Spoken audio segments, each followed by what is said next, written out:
Back with relays again. Again, any comments would be appreciated. Good or bad, tell me what you think. I noticed there wasn't a whole lot of views on the relay circuit or the 3 relay latch. So if you missed them, or go back and watch them, it might make this make more sense. So what I got now is I got a 2 relay latch, and we have our relay, we're going to call it CR2 instead of CR3, over by the mountain in that little house over there. And we have CR1, which is this contactor here, our relay here. So what's going to happen this time, we're going to do the same thing. We're going to bring our train up on power. We're going to see CR2 now. Come on. See our train come around back to this side. When it hits our normal contact spot, it's going to turn our accessories on, but they will not go out. So this relay stays on and latches itself in and turns itself off when it hits the switch over there. Comes around and re-triggers again as it hits this point. I want to point out the next problem with this. This will turn on. Once I turn the power off anywhere in the circuit, this turns off. Our 3 relay system we had using an outside voltage source would stay on no matter what. See, if you wanted to come into a rail yard where you're going to back a train off, switch a new train on, anything like that, that light or power going to that area of your track display would go out at that point. This one, though, does not use a separate power supply. Everything's powered off the track voltage, so we're not screwing out with a separate source unless you want to do that.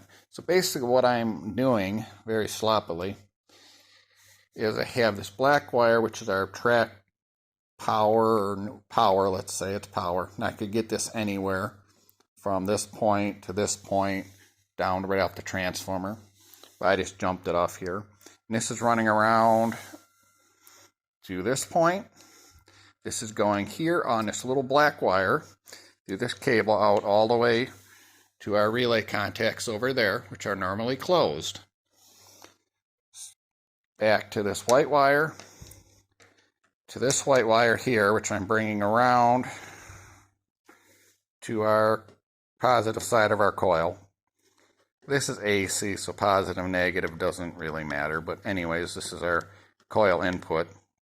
On the other side, I got this green wire, which is our track signal switch. So this is going to put out a signal only when the train hits this section of the track, like it did before.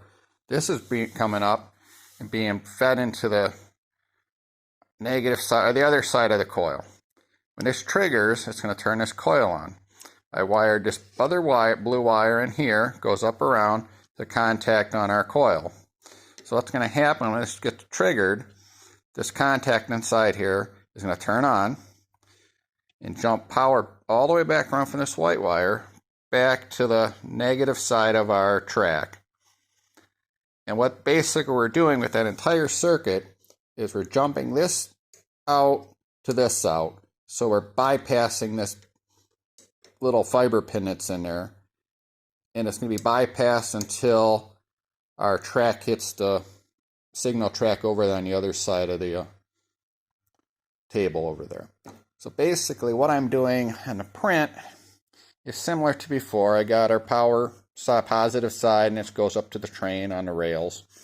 And again, when the negative gets jumped to here, feel the rails on the car, this turns on. So down here I got we'll call it CR2. This is the one on the other side of the table that's going to be our turn off. So we have CR1 or CR2, which is our normally closed contact. And I like to mention at this point too, if we wanted another turn off, I missed in the last video, if we wanted to put another circuit over here to shut it off on this other train, all we had to do is add another relay, another cable, and just add another normally closed contact. Whatever contact, if this one turns off or this one turns off, it'll turn this whole circuit off. So that's fine with that. Now what it's going to do is when this CR1 turns on, which I drew this poorly because this CR1 is the same as this CR1. Basically, this is contacted the same wire. Kind of weird. But when this closes, it's going to fire this coil, which is a coil same as up here, like I said. This is going to automatically close and it's going to automatically latch itself in. So it will not be able to turn off no matter what until the CR2 is opened up. So this will be latched on as long as we have our track voltage coming in. If we lose our track voltage, everything shuts off. And this is where our accessory will be wired in for our crossing guard or our light or whatever we want to keep on. In this situation, back to my terminal blocks, I did the coil where it latches itself back in. I added this black wire because I had it down to this section here. Then I used that for our yellow wire to go out to our light. And I used a terminal strip to go to this goes out to our crossing guard power. On the other side of it, I used the red wire that goes out to our light, and the other side of the crossing guard wire here that comes back from the comes back off the positive from the CR2 power. So that's what I'm basically doing. Any comments, questions? Negative side of this is that if you shut the train off, the whole latching system will shut off compared to the 3-wire, which will hold in power all the time. Any comments, questions? I know this is a little confusing. I can explain it better. I'm not laying out this the best. Go back and watch the video on how the relay works, and then there'll be the 3-position contact hold-in circuit if you missed those. I didn't get too many views on that, but go ahead and watch them. Leave a comment like normal. Thank you.